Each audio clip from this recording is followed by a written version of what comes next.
So I'm back with my finished coil bowl, in which I used the inside to form its shape. As you can see, there really is no huge spaces or gaps because with this one we're going to smooth out and blend the inside like this one. I did, however, smooth out some pieces that I felt would have adhered a little bit better if I just like kind of pressed them into um, each other and blended them in so they could stick. And anywhere I had a sort of little gap or space, I put in a little ball, or I just made the spiral a little smaller and squeezed it in. And then at the end, I put coils all the way around to kind of even and make it all the same height here at the top. So in some places you'll only see one coil, some places you'll see like two coils overlapped in order for it to reach the top. But you can do whatever you wish. If you wanted to, you could make the whole edge of this all little balls that have like a nice little circular design all the way at the top. Up to you. All right, so this last part you can achieve in many different ways. You can blend it with your finger if it's still soft enough, just like this, and just smooth everything out. You can use a clay tool similar to this. You could even use a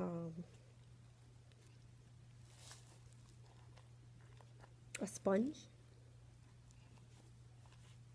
I really actually wouldn't use the sponge until the end to really smooth it out because it's not really doing much. So I'm just going to continue using my finger and the clay tool to blend everything together. Now I'm not trying to remove it. I'm not trying to like really squish it in there. I'm just trying to sort of spread out all the clay like this. Just imagine that it's like peanut butter and you want to get it inside all of the nooks and crannies there.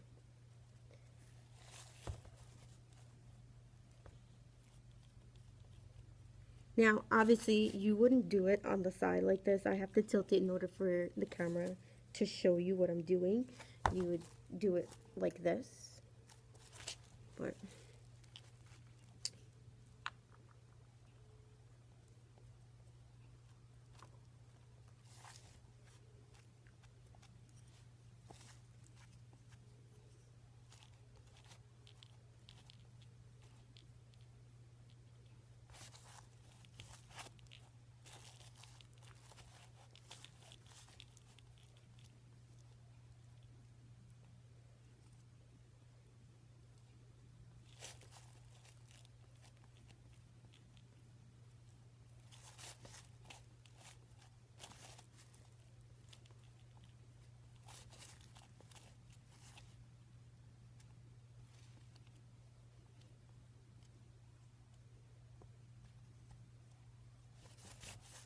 you could always take extra clay from one spot and fill it in with another. Like there's a lot of clay here.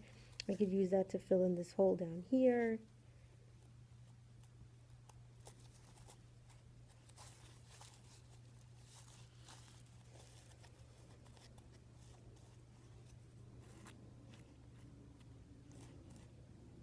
Hopefully you're not pushing in too hard and then you squish the design on the outside, the texture, because your goal is to have that texture design when we remove this from the bowl.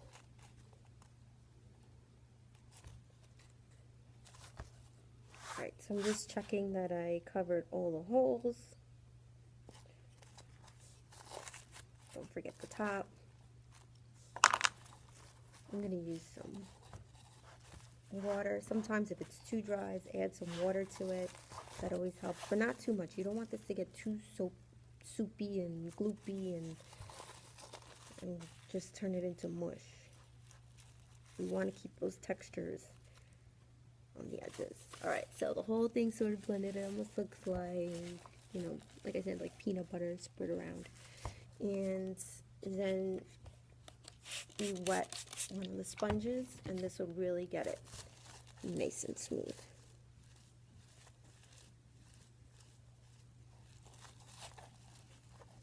So I'm going to smooth one side for you completely and leave one side unsmooth so you could see the difference. And of course, move the plastic if it's in your way.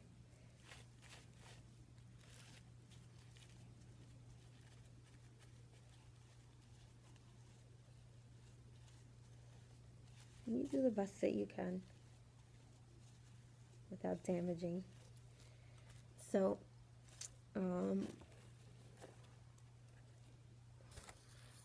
the part on this side is smoothed out and the other part over there is not smooth. You can see the difference. Alright, so let's check to see what the design looks like. You want this to actually dry in the bowl until it's leather hard before taking it out, because it'll be really flimsy and you can change the shape of the bowl and you don't want to disturb it. So I'm just going to lift it up just so I can check the texture on the outside. And you can see all the little coils that I did around the whole thing still showing. So I did a pretty good job there. You see there down there, that's a bunch of water that got in the cracks. So don't really worry, it's going to dry out. And you'll be able to see all the textures in that part. Have fun.